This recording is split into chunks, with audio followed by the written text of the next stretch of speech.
The viewpoints expressed on Night Fright are not necessarily those of the host, the staff, the sponsors, or the affiliate stations. Tonight's program may contain graphic themes or images. Viewer discretion is advised.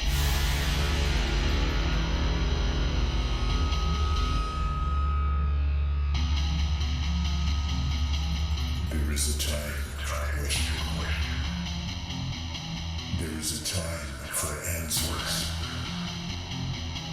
There is a time to challenge. There is a time to speculate. There is a time for change. There is a time for truth. The time is now.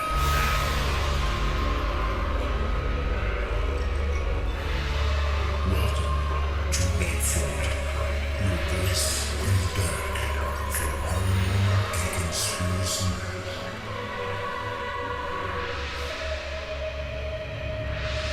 And now your host, Brent Holland.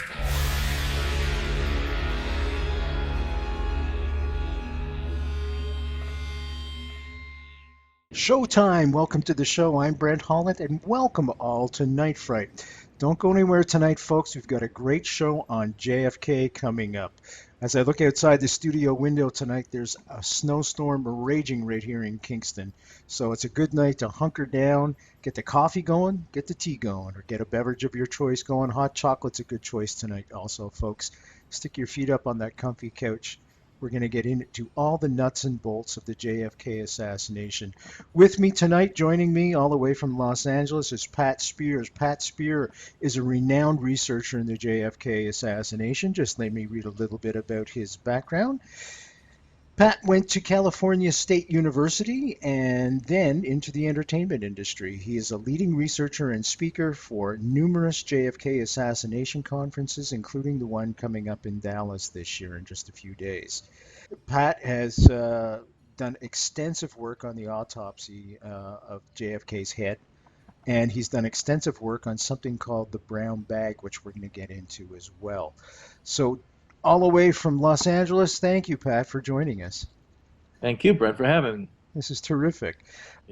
Okay, let's talk about the head wound then. Many people think it came from the back and took off this part of Kennedy's head, which is the upper right quadrant of his head. And yet everybody I've spoke to, first-person witnesses like Dr. McClelland, who worked on JFK, and folks, for those of you that are unaware, that show is in the archives as well. He saw the back of Kennedy's head blasted out when he was lying there on the gurney when he was first brought to Parkland Hospital. Do you follow into that camp as well? Oh, actually, I've got myself in a lot of trouble over the years because I differ from a lot of my fellow conspiracy theorists on a lot of the head wounds. I do believe the head wounds are indicative of more than one shooter, and I believe that further study of the head wounds will eventually prove this. But I don't think that the Parkland witnesses are as reliable as people want to believe they are. Okay, and one of the reasons I was on the fence, I totally understand a lot of when you research the Kennedy assassination, you have to say, like, who knew what when. So a lot of researchers see that all these Parkland witnesses were saying there was a wound towards the back of the head. A lot of them went and talked to them, and they said, yeah, the wound was on the back of the head. And then they see the autopsy photos, and it's not where they said it was. So I totally understand how people would go down the Lifton Road and think the wound was moved or that the autopsy photos are fake. And I was, feeling that, and I was probably heading in that direction. But then I only started researching this in 2003. So I went and like, well, what about the actual people in the plaza? What did they say? And I found that virtually every person who I witnessed to the shooting, they didn't say the back of the head blew off. They said the top of the head blew off. That's news to me. Okay. Yeah, most people don't realize that. So I went through and I created actually a couple chapters on my website to try to explain to people that, hey, I'm not the CIA. I'm not your enemy. I'm someone who's really looked at this, and I have a feeling, my instinct tells me that the Parkland witnesses are wrong. And so I followed up and I actually spoke at the Cyril Wecht conference last year at Duquesne University about the head wounds and about why I think they show a conspiracy.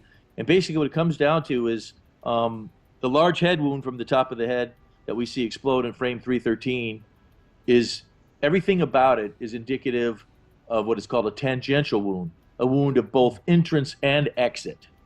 Everything about it, the nature of the scalp wound, the nature of the fractures, the nature of the brain wound, the way the dura was torn. Because I went back and I said, I'm not a doctor. So how do I find out about these things besides reading conspiracy literature or Oswald did it literature? Because they tell you opposite things, and they, some of them spend a lot of time talking about it. This guy's an idiot, that guy's an idiot, and it's tough to get down to the bottom of it. So I actually, I was fortunate by living in Southern California. We have a top facility here. So I went to the UCLA Biomed Library, which by being a public institution, I could just go in there and roam the stacks. And I spent roughly 2 years going there about once a month, grabbing 50 articles, photocopying them. People probably thought I worked there. I spent so much time photocopying stuff there. And it was kind of funny because sometimes when I was there, I was like, you know what? I bet David Lifton stood in the exact same spot 30 years ago, And sometimes I come through some article and a page was tore out, and I'm like, Lifton. It probably wasn't him, but still, it was funny because I just felt like this presence because David Lifton was at UCLA when he got involved in his theories too. I should tell folks, David Lifton shows in the archives as well, folks. He's a renowned researcher as well. He wrote a terrific book called Best Evidence that actually inspired a lot of people to go deeper and delve deeper into the Kennedy assassination. So that's www.nightfrightshow.com, as well as we're going to put all the links there for Pat Speer, who are our guest tonight. We're talking about the Kennedy assassination, and we're looking at different aspects of the head wound, the fatal shot. When Pat mentioned Z313 or Z313, I'll translate. Little joke there. It essentially means Zapruder 313, and Zapruder film is that most famous film that you've seen in the movie JFK, back and to the left, as Kevin Costner says. And what they did was they numbered each individual frame, starting with Z or Z, and Z313 is the actual kill shot frame, and you can see the president's head explode. And we'll go back to Pat now. So Pat, when you went to the UCLA library, what kind of information was available to you there that led you down this path? Well, a number of things. Well, one of the things I think is still something that everybody who studies this case should know is that the medical evidence was reinvestigated in 1968 by the Clark panel, and that was led by Dr. Russell Fisher. And then one of the leading members of the Rockefeller Commission panel that looked at it again in 1975 was Dr. Werner Spitz. And then Dr. Werner Spitz was also in the HSCA forensic pathology panel, which reinvestigated in 1977 and 78. So Fisher and Spitz are two very influential people who've looked at this evidence. And they wrote a book called Medical Legal Investigation of Death, which is, some people call it the Bible of forensic pathology. And in their book, it specifies that where you have a large defect, you have a defect in the scalp, a hole in the scalp, that is the bullet entrance site. Because when the bullet explodes out of the head, it tears the scalp. It doesn't take chunks of the scalp with it, it just tears the scalp out. So, and they say that that's a way to tell the entrance from an exit. So I was like, whoa, because the big defect in the skull and the scalp, according to the autopsy, is right here, where some people think that's the exit, or that's, for years we've been told that's the exit. But I've come to the conclusion that if there's an entrance on the back of the head, which I believe there is, it's a totally separate wound from this wound. The wound on the top of the head is an entrance and an exit. It's called a tangential wound.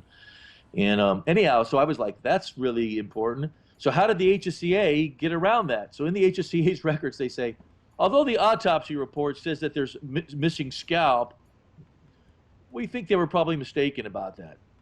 That's how they explain it. They have no explanation for it. So they just say, oh, they must be mistaken about that. But what they overlook in the report is that Dr. William Kemp Clark was the emergency room doctor, the doctor in Bethesda, Parkland in Dallas, who first looked at Kennedy's head wound. And in his report, written even before the autopsy report, he noted how it was a large defect of skull and scalp. So that missing scalp there is, it's not a smoking gun, but I mean, it is a very strong evidence that the head wound here was not related to the head wound in the back. Therefore, there's 2 head wounds. Therefore, there's 2 shooters. So the missing scalp, the torn dura, these things all indicate that this is the impact location of a bullet here. And then, I don't know if she's been on your show, but Sherry Feaster is a blood spatter analyst, and I read some of her papers, and she said the same thing. She said the blood spatter indicates that is where the bullet impacted. So these things all came together, like everything is lining up to say that that's where the bullet impacted. And then I read that William Kemp Clark, the surgeon the neurosurgeon in Dallas who first looked at Kennedy's wound, when he was interviewed by the Warren Commission, they basically said, well, the bullet entered the back of the head and exploded. And he's kind of like, okay, I'll go along with that. He wasn't really arguing with them. They're like kind of like, well, what did you think? And he says, when I looked at it, I thought it was a tangential wound of both entrance and exit. And he was a military surgeon who had experience going back to World War II, I believe. So he knew what a tangential wound looked like, and he said to him that looked like a tangential wound. And then years later, I realized that the Harper fragment, which was a piece of bone that was found in the Plaza the next day, and eventually made its way to Washington, but it was photographed in Dallas by some of the doctors, some of the people at the hospital, and they held on to those pictures, and eventually they became public, and people saw what this fragment looked like. That on the Harper fragment, there's a point where the beveling changes from interior beveling to exterior beveling, which to me, that's proof that it's a tangential wound. It's a bullet that started to enter the head and then exploded out. So I think that eventually people with good curriculum vitae, as they say, CVs, doctors, and forensic pathologists are all going to take a closer look at this. I've talked to Dr. Cyril Wecht about it. He's very interested in what I have to say. And eventually, I think it's going to come out, and they're going to say, yes, that wound was a tangential wound, and there was more than one shooter. I think the evidence is already out there. www.nightfrightshow.com, folks. Pat Speer's our guest tonight. You can. The JFK Assassination, the definitive book by Brent, Holland. From inside the Oval Office to Dealey Plaza, first-person witness accounts. Order yours right now. nightfrightshow.com. Okay, let's go to the paper bag now. I want to come back to the headshot after, but I think it's important that we tell the folks what the paper bag is, how it started, and what the Warren Commission said was inside the paper bag. Could you do that for us, please, Pat? Sure. Oswald, on the morning of the assassination, Bill Fraser said that Oswald had a paper bag with him. And he asked Oswald what they were, and Oswald said they were curtain rods. So that's the curtain rod story, as they say. And some people think that Fraser made it up, but Fraser, he doesn't believe Oswald really did it. So if he's somebody who just wanted everybody to think Oswald did it, okay, maybe he'd make up the story or something. But no, he doesn't want people to think Oswald did it, because he swears the bag he saw in Oswald's possession was 24 to 26 inches long, and the rifle that was found on the 6th floor, the rifle believed to belong to Oswald, was 40 inches long, and the bag that was supposedly found in the 6th floor is, I think, 38 inches long. Yeah, so they think that Oswald, evidently they believe Oswald made a bag, found it didn't fit the rifle, took the rifle apart, put it in the bag, and then put the rifle back together. But I am not a shooter, but a number of shooters have told me that, if you put a rifle back together with a dime, as supposedly Oswald did, it's going to take a couple of shots to get it to settle in. You're not going to be real confident in that rifle after that. But there's so many problems with the bag. So start off. Okay, tell us one. Yeah. Okay. So one of the problems that people pointed out a long time ago is that the bag was not photographed. It was supposedly found right by the sniper's nest, the window where the shot supposedly came from. It was supposedly found right there, yet the evidence photos of that area show that they didn't take any pictures of the bag. There's no pictures of the bag in that location. So later on, they took a picture of that corner, and in the Warren reports, exhibits is a picture of that corner with like a dotted line showing where the bag supposedly was. That passes for evidence in the Warren Commission. But it gets really curious when you start looking at who supposedly found the bag. The Dallas police records say that two of their detectives, L.D. Montgomery and my brain's slipping right here. That's okay. Another guy was with Johnson. I want to say his name is Detective Johnson, Marvin Johnson, I think his name. Anyhow, that they saw that they discovered the bag, and then they got Robert Studebaker, who was one of the crime scene people from the Dallas police, over, and the three of them kind of found it together, and then somehow Lieutenant J.C. Day was the head of the crime scene group, but as soon as they found the rifle, he took it over to the to put it in safekeeping. So he was gone for a while. So most people think that they found the bag while he was out. But that doesn't make a lot of sense, because that would have been, like, I don't know, 45 minutes or an hour after the sniper's nest was found. And there's movie footage by Tom Allier, a news cameraman, of a lot of the detectives standing over in that corner where the bag was supposedly found. So then you go through, you can recognize some of these detectives, particularly Captain Will Fritz, the head of the detective bureau. And he had no recollection of the bag. And it's like, okay, how good a cop are you if you go to a corner where you think some shots were fired, and there's this over 3 foot long paper bag that's been taped together, and it's just sitting there like 6 inches away from where you think these shots were fired, and no one remembers it? The whole thing smells. And so I believe that I've come to conclude that the bag was put together by the police, or it could be more complicated than that, because one of the things, so I started following hunches. Okay, so one of my hunches was that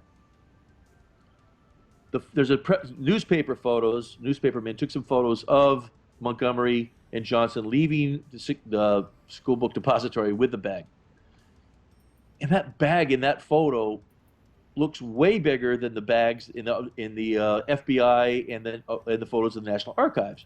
We know that the coloring of the bag changed because, the official story is that the coloring changed because they put, I think it's silver nitrate to try to capture fingerprints on paper. So that changed the color of the bag. So you can explain the difference in color, but the shape of the bag seems like the one is, they as I say, is shaped like a guitar case. The one that's being brought out of the building seems like a guitar case, but the one that's in the archives looks like an exact rectangle. And then you start realizing there's a lot of suspicious things. Like nowhere in the Warren report, in the Warren Commission's records, I don't believe are the measurements of the bag ever given, which I always found that strange. Yeah. Why aren't the measurements ever given? There's up close photos of Oswald's prints on a piece of paper, and then there's far away shots of the whole bag with like little white pieces of tape saying where the prints were supposedly found, but you can't match it up at all. You can't the creases in the folds and everything, you can't match it up at all and say, oh, that's there. So I'm not convinced that the photographs of the prints on the bag are actually on the bag that is currently in the archives. So the whole thing is very curious to me. And then another aspect that's curious is that to see if the bag was made in the school book depository, they took samples. But in the Warren Commission's records is a photograph of the sample, and it's only like a couple of inches. So I'm like, what happened to the rest of the sample? And it's like, oh, well, maybe the rest of the sample became the bag. Did they ever find the curtains? What? Did anybody ever find curtains anywhere? Oh, the curtain rods? Yeah. The curtain rods, no, they didn't find any in the school book depository, but they did, curiously enough, the Payne house, Ruth Payne, which is where Oswald's wife was staying, where he stayed the night before the assassination, where he went and visited them. They actually did have a number of curtain rods in their garage. So it kind of makes sense that if Oswald was saying like, yeah, I was going to bring some curtain rods or something like that, there actually is some basis in that I think they actually had like a number of sets of curtain rods in their garage. So it's possible to me Oswald lied about the curtain rods, but that he still wasn't carrying a gun, because who knows what kind of stuff he's in. I mean, if you look at Oswald's background, there's a lot of mysterious stuff, and it's possible to me he was involved in some sort of other, he thought he was going to be involved in some other incident to discredit so-and-so, because, I think you know the background of him, but for viewers who do not, only a few months before the assassination, Lee Harvey Oswald, who'd supposedly been a defector to Russia, came back, and then he was on the streets of New Orleans handing out leaflets, and these guys come up and start a fight with him. And the cameramen appear out of nowhere, and they film the whole thing. And then they kind of put a camera in his face and say, hey, you want to be interviewed you guys want to continue this fight on TV or whatever? So then they have this debate on TV. So this guy, and it turns out that the organization that Oswald was like supposedly, handing out these flyers on behalf, he was it. There was nobody else. The Fair Play for Cuba. Fair Play for Cuba committee that was well known in other cities. So through the course of this interview on TV, it's brought out that he has this background where he defected to Russia and that he's a communist and all this stuff, where they totally discredit the Fair Play for Cuba committee in New Orleans, just by coincidence. Well, as we've later found out, because people broke into a FBI office and discovered documents indicating, the FBI had a series of programs called COINTELPRO programs and counterintelligence programs where their job was to infiltrate organizations that were deemed harmful to the United States, I guess, I don't know the term for it, to infiltrate these organizations and discredit them. And sure enough, at the time that Oswald was representing the Fair Play for Cuba committee, there was a COINTELPRO against the Fair Play for Cuba committee. So there's a lot of reason to suspect that Oswald was involved in certain plans and hijinks. And for all I've thrown out the idea before, and people just say, "Oh, you're just making it up," and it's true, I am just making it up. But it's as reasonable to me as a lot of other things. Oswald might have smuggled a banner into the building that he was supposed to hang from the 6th floor window, and that banner was going to be like an insult to Kennedy that would be used to discredit some organization. Oh, I see. Okay. There could be something like that. There could be 20 or 30 other similar plots that he might have been involved in. So I think Oswald could very well have been involved in a plot, but not to kill the president. That's my take on it. Do you feel he pulled the trigger that day at all? Not. You never really know what's inside a person's heart. I will agree with that.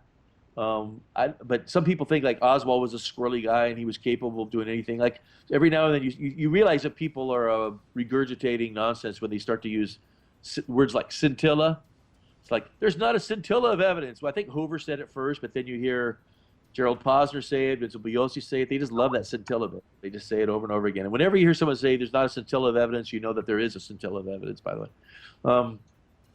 The other one is that you hear some people say, in Oswald's Swiss cheese brain, they throw that one out there, that this guy Oswald was a loony. He was just completely crazy, totally unreliable.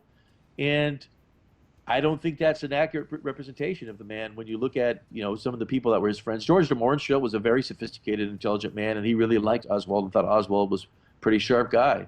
And then, the fact that Oswald, beyond being 24 years old and debating our involvement with Cuba on TV in New Orleans, he also had spoken before groups about his experiences in Russia and comparing them to the United States.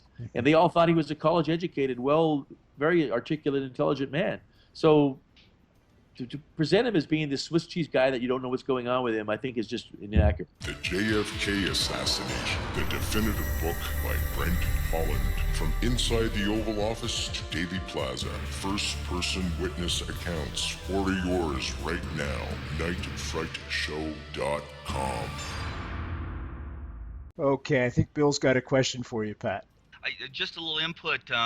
I'm a dear friend of David Lifton. I've been his friend for a number of years. Has done some legal work for him, and so I am a big believer that of body alteration. He showed to me, and I approved that the body arrived at Bethesda morgue in a different casket than what it went on Air Force One, and so the body was switched.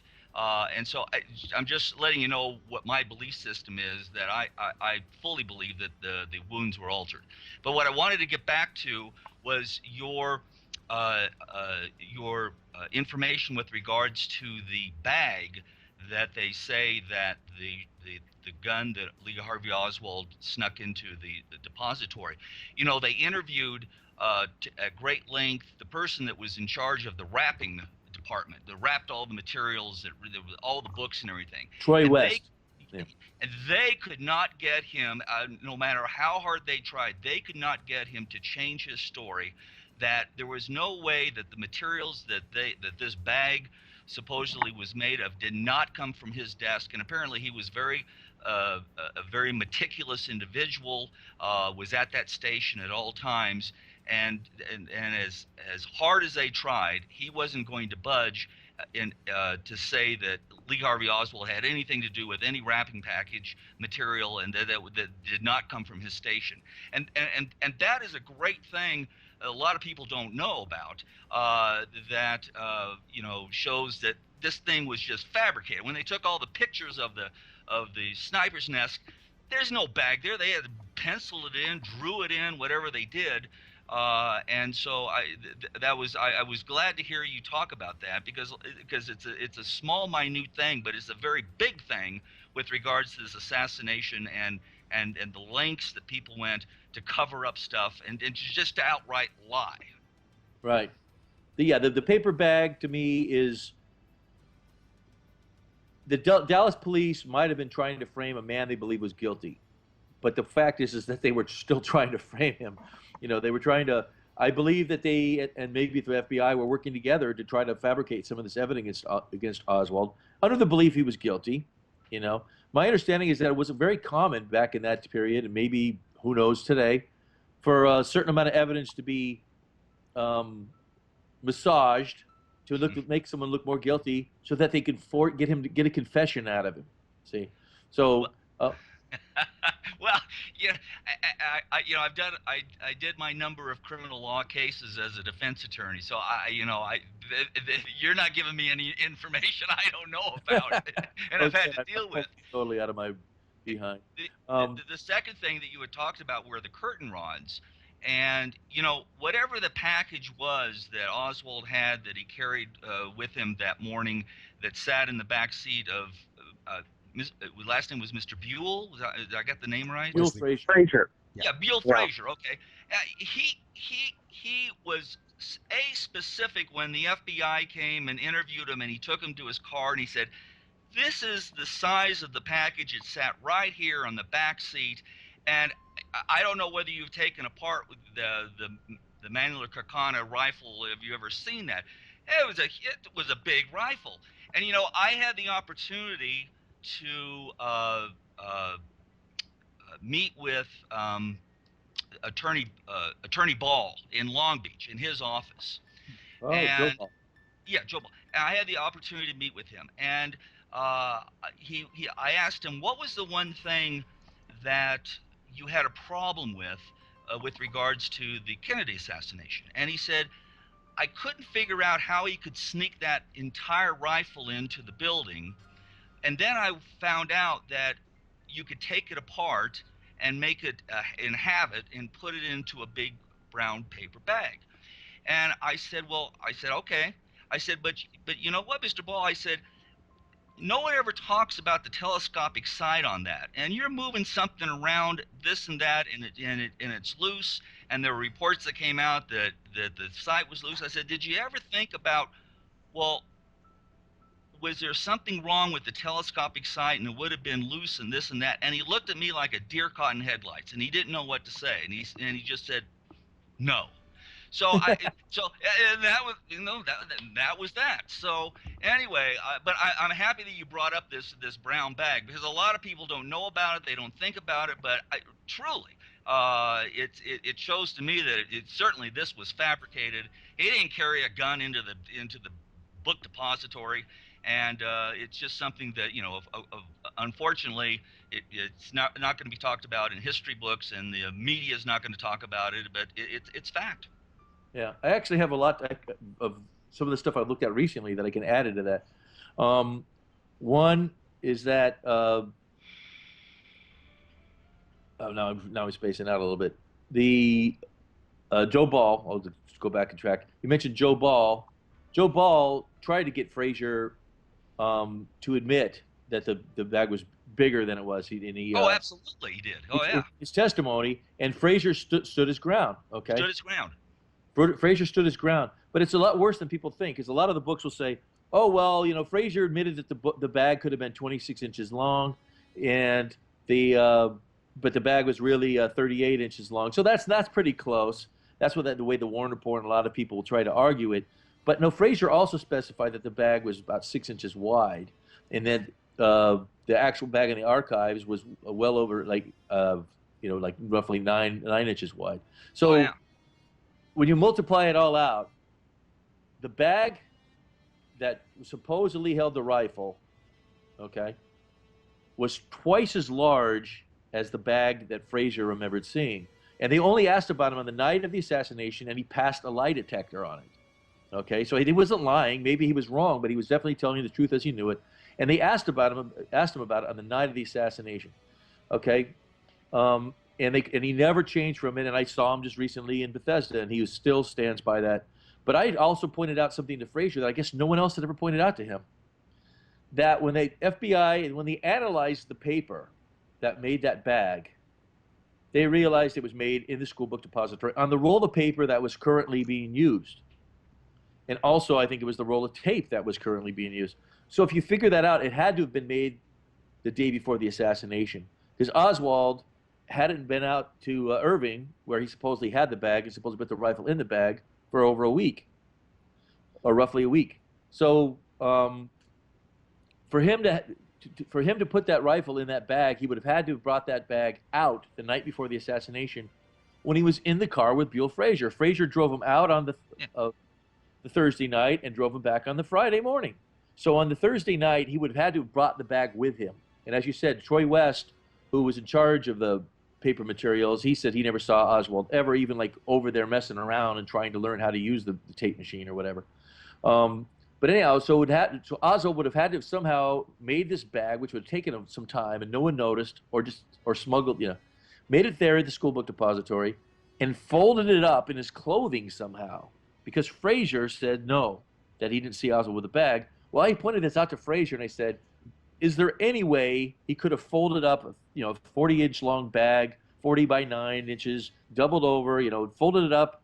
This is crinkly paper, wrapping paper. I think we've all seen that kind of paper used in shipping facilities.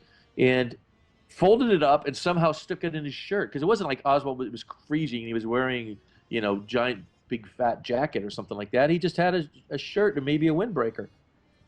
And Frazier said, he just looked at me like I was crazy for telling him this, and he's just like, that didn't happen. Yeah. Straight out. Well, like if I'd said, your mom is an alien, you just go, that didn't, no, she's not. That's how Frazier's reaction was. That didn't happen. No equivocation. There's no way in Frazier's mind that Oswald smuggled out this big bag in his shirt that night. The JFK Assassination, the definitive book by Brent, Holland. From inside the Oval Office to Dealey Plaza, first-person witness accounts. Order yours right now. nightfrightshow.com. Well, the commission, they make a big point that it was a well-oiled rifle, and of course they didn't find any oil markings, they didn't find any residue, anything inside that bag. But I came across an actual picture, and you've probably seen it, but there's a picture that's taken outside the school book depository of one of the detectives holding the big bag in front of him, and it's huge. I mean, it's just huge. So, it's just a farce. It's a lie. It's just one of those things. Just go, okay, but it did not happen. I have several chapters in my book, if you will, my online book, on the bag, because I pointed out that I didn't think that bag matched the bag in the archives. And if a professional photographer says, "Oh, you don't know anything about photogrammetry," which is like observing photographs from angles and figuring out how things actually appear in the photographs, and he made some valid points at first, but eventually it came down to he had no answer, because I was pointing out how the folds in the bag are the same distance as the bag gets narrower, because he kept saying the reason why the bag looked like it had a narrowing to it, the photo of the bag outside the building, it looks like it's not even, it's not a rectangle, it gets narrower. Yeah. And he kept saying it's because the bag was leaning towards the camera. The very top part of the bag was leaning towards the camera, and that's why it was closer to the camera. But the folds in it, as you go down, are roughly the same distance. So it's not the same shape. You know, whether they did some sort of evidential origami, where they took the bag, the actual bag that was brought out of the building, and then they refolded it in some way, who knows? But I really doubt that happened. And so that is a problem. Yeah, the whole bag problem. And I recently took it to another level. I was rereading for whatever reason a report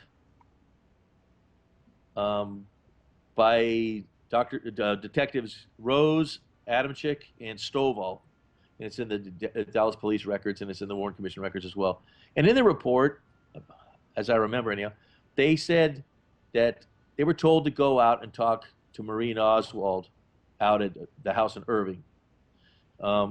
And they got out there and they waited around for the sheriff's department for 40 minutes before they went and knocked at the door. Like, that's kind of weird. They think this guy's an assassin. They go out to his house and they wait around for 40 minutes because they need to get somebody from the county out there, because they're off, you know, they crossed the city line and now they're in county territory, and they're going to wait around for 40 minutes. That didn't sound like, you know, the policeman that I know. So, yeah, Gus Rose was quite a guy, actually. Oh yeah, it's one of the few who really, like we said, stuck by his guns. He would not be persuaded to change important aspects of his observations that he made during that experience and within the next 48 hours, especially with regard to the Minutes camera and some other things. He seemed to have been a person of genuine integrity for the rest of his life. Well, wouldn't play if I remember right, he's also the detective that's featured in the Randall Adams book. What's it called? Texas Justice? I can't remember the name of the book. The movie The Thin Blue Line was based about, where he was the main detective who was trying to harass Randall Adams into confessing and trying to intimidate him and scare him. And so I believe it's the same detective. Anyhow, so I was curious about this. So I did. So 3:30, that's really that's 3 hours after the assassination before they ever knock at Marina Oswald's door. Really? Yeah. So that seemed fishy to me. So then I just, you know what? Oh, I know what caught my eye at first was I was reading Buddy Walters, rather, the Dallas County Sheriff's Department deputy sheriff who went out there, the guy they were supposedly waiting for. And he said he was at the school. He was at the Texas Theater, saw Oswald get arrested, went into the station, and they told him go back out, and he went straight back out. So I was like, that's like 40 minutes. Oswald got arrested like 1:50. That's like 2:30, not 3:30. I'm like, so I wonder if they're playing some sort of game here. And then I'm like, well, what other sources are on this? So I looked in Marina Lee, a book written by Priscilla McMillan, but based upon extensive interviews with Marina Oswald. And she says that they went to the door about an hour after Kennedy's death was announced. Okay, that's also about 2:30. And then I remembered something else. I was like, both Marina Lee and Ruth Payne made it clear that when the police came to the door, they didn't know that Lee had been arrested. So when was Lee's, and they were also had the TV on, and they've been watching TV. So when was Lee Oswald's arrest announced? So I actually found a thread on the education forum that I write on sometimes online, which Gary Mack had actually submitted the information to one of the members, and he'd posted it, that his research showed that Oswald's arrest was announced on the Dallas TV stations at 2:43. So all this points to the policeman actually being there at 2:30, you know, before 2:43, now 2:30 or so. And so I'm like, well, why would they be fibbing about what time they went to the door? And I'm like, oh, wait a second. This all feeds back into, because after the policeman came to the door, Buell Frazier's sister, Lenny Mae Randall, walked up the street and she started talking to the policeman, and she told them that Oswald had a bag that morning. Okay? So In the policeman scenario, they don't know about the bag till after 3:30. Well, the photographs of the bag being brought out of the building are at 3. So they're in the clear, right? They didn't make that bag. They didn't even know there was a bag. But if you go back and say the policeman and realize that the policemen were actually there at 2:30, 2:40, and the bag was brought out at 3, well, they could have said this guy had a bag. They might have even made that bag to show Lenny Mae Randall to see if it looked like the bag. Like, here's a bag made from material from the building. Could this be the kind of bag that Oswald had that morning? Who knows what that bag was at that time? Because that bag, interestingly enough, the Dallas police took a number of evidence photos on the night of the assassination. Not only was the bag not photographed in the sniper's nest, it was not photographed at the Dallas Police Department. The earliest the photograph they have, the Dallas police took of that bag, is on the 26th when they were getting ready to ship it out to the FBI for a second time. Anyhow, so yeah, the bag story smells to hell. And if I was, a defense attorney and Oswald was my client, I would totally focus on that bag, because that would just like put all the evidence, in a context where a jury wouldn't be able to trust it, I think. No, you nailed that right on. Yeah, that's spot on. All right, you nailed that. So yeah, that's why I think the bag thing is so. Because I look at it, as if I was defending someone, and it's craziness. You could just destroy that, in a court of law. And I always look at this, the Kennedy assassination through the eyes of, of an attorney as I am. But you have to make sense as to what evidence could come in and what evidence is just floating out there and would never be able to come in. So, Brent, do you mind if I go back just to talk to Pat for a moment about Buell Frazier, because that's the first time I'd ever met him, first time I'd ever spoken with him. I've got a couple of questions for Pat. The first is, what do you make of Buell's demeanor, his disposition, his casual but very, very cautious process by which he chooses his words? What was your sort of just gut impression of listening to him speak?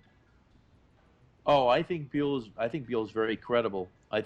He was someone who was scared.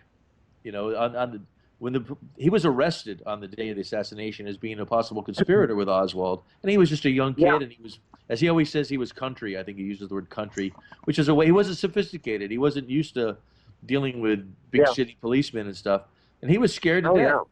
And then conspiracy researchers kept trying to get him to say that he made up the story about the curtain rods or whatever. So he was not sure who his friends were, and over the course of time, he was very tentative about dealing with conspiracy researchers or even other people as well.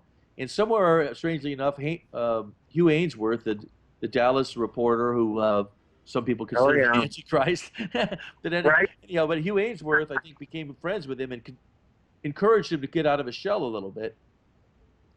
So it ended up being on the 50th anniversary, there was Buell Frazier, a lot of these TV shows. But as I pointed out to Buell in Bethesda, they would use him. He'd say, "Oh yeah, Oswald brought home. He had a package in his hand when he went to work that morning." And then they would say, that package was the rifle. They would cut him off in the interview because he would continue to say, "Oh, the package was too small to hold a rifle," or he would, edit the interview to make it look like he was saying he thought the rifle was in his car. And he insists from the day one that whatever that package was that Oswald had, it did not have a rifle in it. And, well, something interesting happened in the hall on the 11th floor. One night, Bill Simpich and I stumbled upon Buell Frazier, and we ended up talking to him for about 45 minutes.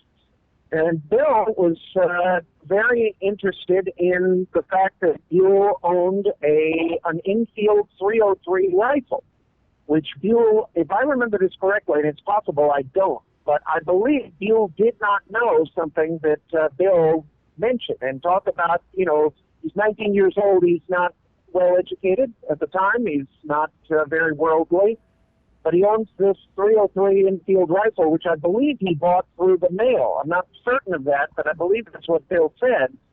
and that on the afternoon of the assassination, the local news affiliate, one of the local network affiliates, announced something which undoubtedly they'd been fed from the Dallas police, from Will Fritz's office. And that is that the rifle may have been an Enfield 303, a British-made Enfield 303. So talk about trying to pressure this kid into, making a concession or an admission or anything. It sounds like there was a full court press on the part, at least, of Will Fritz's office to kind of pressure Buell into admitting that he was a co-conspirator. Well, another interesting element of that is that there are no records in the Dallas police files because they have, they put them online a few years ago. I think everything that they had in their files is now on the Dallas Archives website. As I recall, there was nothing in there indicating that Buell Frazier was giving a polygraph test. Yeah, that's right. That's not in there anywhere, but it is in an FBI report from like 2 days later where they went back and talked to some of the Dallas police and said Buell Frazier was given a polygraph test and he passed, blah, blah, blah. So it's interesting that the Dallas police kept no records of the questions he was asked or, what his responses were. There's no record of the tapes. So I think that they were kind of embarrassed by the way they harassed him and just tried to cover it up, made it disappear. That's certainly part of it, but Larry Hancock has his perception of that polygraph examination. He thinks that there might be some significance to exactly what you just pointed out. What did they ask him, and how did he respond? And Larry's got something which I probably shouldn't go into in Larry's absence, but we should talk to Larry about it when we see him in Dallas because it's an intriguing element. Yeah. The other thing I wanted to ask you about, Pat, is I asked Buell if he happened to have been around on Wednesday the 20th inside the Texas School Book Depository when a man named Warren Castor came in with, as I understood it, 2 rifles, which he wanted to show to some people. So I asked Buell about that, and he said to me very cautiously, very carefully, I don't know if I should use the word cautious, but very thoughtfully, he's not a fast talker. He thought about it, and he said, well, I saw one. He said, I saw one, right? And I said, you only saw one? And he said, yeah. He says, because back in those days, if somebody had a birthday or Christmas or something, they might get a rifle for a present, and they'd want to show it off. So his take on that was, no big deal, nothing suspicious, nothing to see, move along, that there are 2 rifles, but he says he only saw one. I have no reason to doubt him. On the Wednesday prior to the assassination on Friday, and then independently of this, someone told me, and I have no way of verifying this, that Buell's brother-in-law, his sister's husband, the day of the assassination was on a hunting trip with someone whose last name was Castor. Now, this is something I was kind of reluctant to, I was reluctant to ask Buell about it, but, I get the feeling that we want to be cautious about not making him feel like, we're gunning for him or we're trying to ambush him or anything like that, but there are some... I have something to add about the Warren Castor story, when I started researching the assassination, I was open to all sorts of ideas, and I stumbled upon the Warren Castor story, and I can't remember who the writer was. I think it was one of our British researchers actually had tracked down Warren Castor, and Warren Castor added a bit to the story. And one of the things that Warren Castor said that he thought it was really weird that they never really questioned him. They asked him, "You brought these rifles in." And on the day of the assassination, he was calling on a client. He was like a salesman, I think. So he was out at a client. He wasn't in the building when the shooting happened. And they never went back and verified that those rifles were at his house. Because his story was he had these 2 rifles. He brought them in. He showed them to a few people. He took them up to his office. And then when he left that day, he took them with him. But it occurred to me, like, wait a second. When he left, he didn't show it to anybody. He could have brought empty boxes out with him, and they would all assume he took the rifles with him. Absolutely right. Was it Michael Eddowes who you tracked him down? Do we know? Was it Michael Eddowes? No. It was somebody, Barry Keane or one of those, one of the guys you could find. Oh yeah.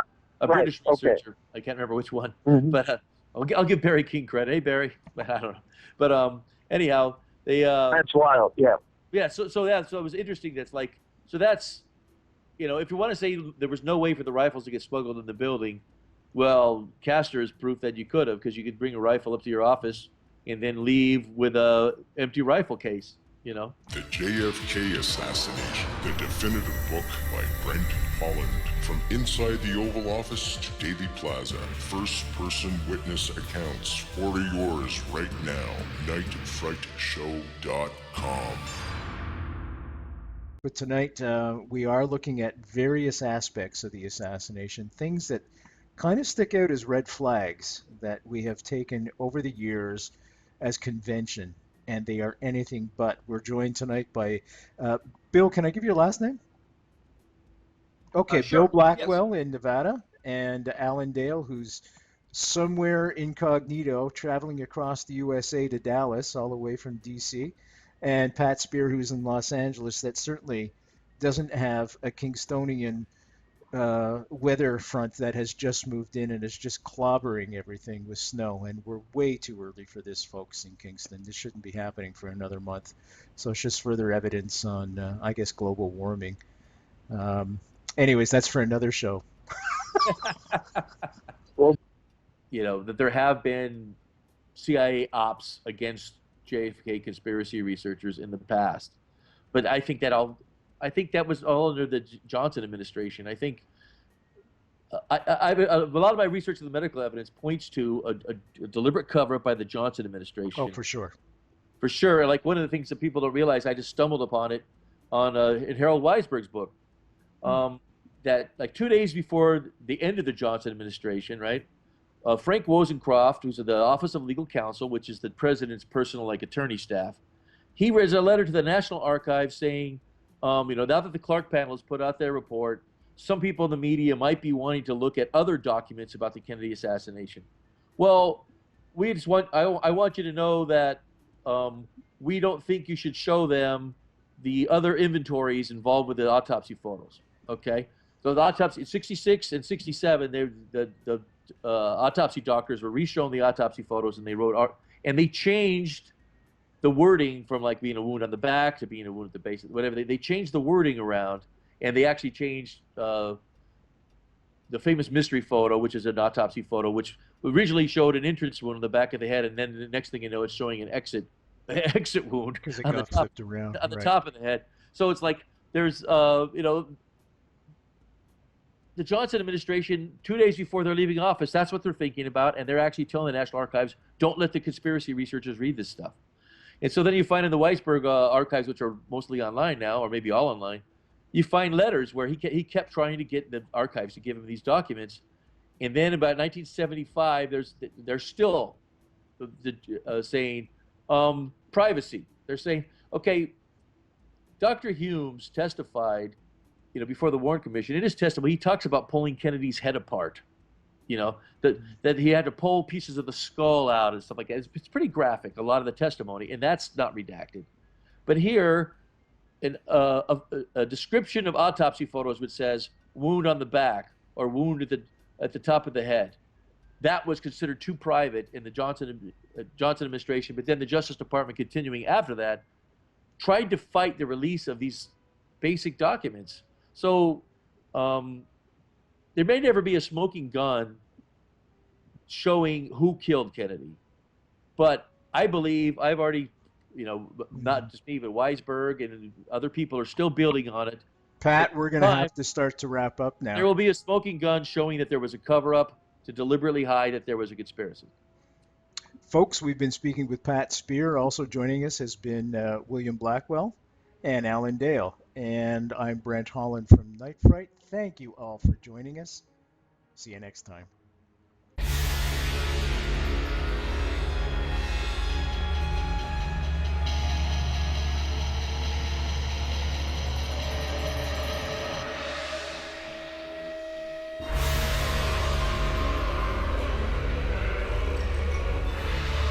You're listening to Night Fright and your host, Brent Holland. The time is now. Your voice in the dark for paranormal and conspiracy.